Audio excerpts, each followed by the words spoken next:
ಬಗರ್ ಹುಕುಂ ಸ್ವತ್ತುಗಳ ನೋಂದಣಿಗೆ ಕಾವೇರಿ 2 ತಂತ್ರಾಂಶದಲ್ಲಿ ಅರ್ಜಿಯನ್ನು ಸಲ್ಲಿಸುವಾಗ ಗಮನಿಸಬೇಕಾದ ಮಹತ್ವದ ಅಂಶಗಳೆಂದರೆ, ಕಾವೇರಿ 2 ತಂತ್ರಾಂಶವನ್ನ ಪಬ್ಲಿಕ್ ಲಾಗಿನ್ ಮಾಡಿಕೊಳ್ಳುವ ಮೂಲಕ ಇಲ್ಲಿ ಸ್ಟಾರ್ಟ್ ನ್ಯೂ ಅಪ್ಲಿಕೇಶನ್ ಅಂತ ಇರುತ್ತೆ, ಕ್ಲಿಕ್ ಮಾಡ್ಕೋಬೇಕು. ಡಾಕ್ಯುಮೆಂಟ್ ರಿಜಿಸ್ಟ್ರೇಷನ್ ಅಂತ ಇರುತ್ತೆ, ಅದನ್ನ ಕ್ಲಿಕ್ ಮಾಡ್ಕೊಂಡು ಒಂದು ಪ್ರೀ ರಿಕ್ವಿಸೈಟ್ ಫಾರಂ ಬರುತ್ತೆ, ಅದನ್ನೆಲ್ಲ ಓದ್ಕೊಂಡು ಇಲ್ಲಿ ಕಂಟಿನ್ಯೂ ಅಂತ ಇರುತ್ತೆ, ಅದನ್ನ ಕ್ಲಿಕ್ ಮಾಡ್ಕೋಬೇಕು. ಮುಖ್ಯವಾದ ಅಂಶ ಅಂದ್ರೆ ಇಲ್ಲಿ select article and sub article ಅಂತ ಇರುತ್ತೆ, ಅಲ್ಲಿ ನೇಚರ್ ಆಫ್ ಡಾಕ್ಯುಮೆಂಟ್ ಅಂತ ಇದ್ದಲ್ಲಿ sanction order issued by government ಎಂಬುದನ್ನ ಆಯ್ಕೆ ಮಾಡ್ಕೋಬೇಕು. ಆರ್ಟಿಕಲ್ ಅಂತ ಇದ್ದಲ್ಲಿ ಕನ್ವೇಯನ್ಸ್ ಅಂತ ಇರುತ್ತೆ, ಅದನ್ನ ಕ್ಲಿಕ್ ಮಾಡ್ಕೋಬೇಕು.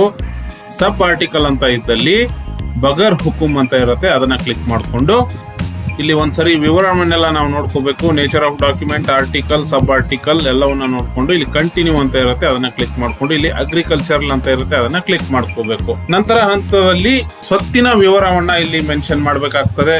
ಸ್ವತ್ತಿನ ಜಿಲ್ಲೆ, ಸ್ವತ್ತಿನ ತಾಲೂಕು, ಸ್ವತ್ತಿನ ಹೋಬಳಿ, ಸ್ವತ್ತಿನ ವಿಲೇಜ್, ಸ್ವತ್ತಿನ ರೋಡ್, ಸ್ವತ್ತಿನ ಸರ್ವೆ ಸಂಖ್ಯೆ, ಸ್ವತ್ತಿನ ಹಿಸ್ಸಾ ಸಂಖ್ಯೆ.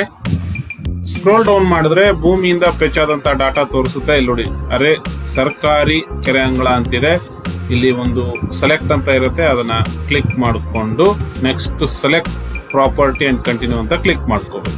ಮುಂದಿನ ಹಂತಗಳಲ್ಲಿ ಕೇಳಲಾಗುವ ಇತರೆ ಮಾಹಿತಿಗಳನ್ನ ಭರ್ತಿ ಮಾಡುವ ಮೂಲಕ ಈ ಅರ್ಜಿಯನ್ನ ಸಲ್ಲಿಸಬಹುದಾಗಿದೆ.